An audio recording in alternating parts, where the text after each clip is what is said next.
एकाच कस्टमरचे 12 ब्लाऊज होते. ते माझ्यापासून 25 ते 30 किलोमीटर अंतरावर राहतात, पण त्यांना ब्लाऊज छान बसते म्हणून ते माझ्याकडे एकाच वेळी ब्लाऊज शिवून घेऊन जातात. 3 अस्तरचे ब्लाऊज होते आणि 9 साधे ब्लाऊज होते. आता पूर्ण ब्लाऊज शिवून झाल्यानंतर मी प्रत्येक वेळेस ब्लाऊजवरती प्रेस करते, म्हणजे आपण जशी स्टिचिंग केलेली असते ती फिनिशिंगमध्ये दिसावी. आपण इतक्या मेहनतीने ब्लाऊज शिवतो आणि फक्त प्रेससाठी आपण टाळाटाळ करायची नाही, म्हणजे आपली स्टिचिंग ही फिनिशिंगमध्ये दिसावी यासाठी आपण प्रेस मारायची आहे. जर पायपिंगचा ब्लाऊज असेल तर पायपिंगवरती आवर्जून प्रेस मारायची आहे. आता यातले काही ब्लाऊजांचा व्हिडिओ मी लाईव्ह व्हिडिओमध्ये घेतलेला आहे. ब्लाऊजमधून वेळात वेळ काढून मी छोटे व्हिडिओ बनवत असते, म्हणजे तुम्हाला छोट्या टिप्स समजाव्या. काही कस्टमरच्या पायपुसणीच्या पण ऑर्डर असतात, त्या पण पूर्ण कराव्या लागतात.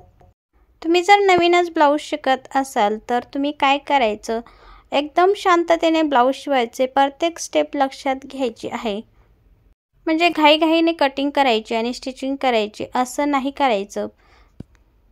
जर बाहेरचे कस्टमरचे ब्लाऊज घेत असाल तर व्यवस्थित पूर्ण मापे घेऊन घ्यायचे आलेल्या ब्लाऊजवरती आणि त्यानुसार ब्लाऊज जवळ घ्यायचा आहे शिवते वेळेस आणि बरोबर त्याच पद्धतीने बरोबर मापावरती स्टिचिंग करायची आहे, अंतरावरती बरोबर. ब्लाऊजचं मेन फिटिंगचं माप जे आहे, जे मोंडा गोलाईचं आणि कमरेचं माप, हे 2 माप मेन फिटिंगचे आहे, जे ब्लाऊज फिटिंग करण्याला आपल्याला खूप मदत करते. हे माप तुम्ही अंगावरून घेऊ शकता किंवा ब्लाऊजवरती जर परफेक्ट मापाचं ब्लाऊज असेल तर ब्लाऊजवरून सुद्धा हे माप तुम्ही घेऊ शकता. जे साधे ब्लाऊज होते ते मी एकाच वेळी 9 ब्लाऊजांची कटिंग केली होती. म्हणजे बघा, कटिंग जर एक समान असेल तर आपल्याला बरोबर ब्लाऊज शिवायला सुद्धा एक समान स्टिचिंग होते, पूर्ण ब्लाऊजांची कमी जास्त होत नाही. आणि ज्या एका कटिंगवरती मी बाकीच्या अस्तरांची कटिंग केली होती, जे 3 ब्लाऊज होते अस्तरचे.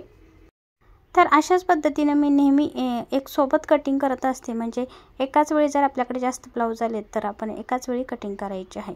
आणि इथे बघा माझी प्रेस करून झालेली आहे पूर्ण ब्लाऊजांना आणि तुम्ही बघू शकता अंदाज लावून एक समान पूर्ण फिटिंग आपली आलेली आहेत. जसे ब्लाऊज मी ठेवत आहे त्या पद्धतीने सुद्धा तुम्ही बघू शकता आपली बाही वगैरे सगळं काही आपलं एक समान आहे. इथे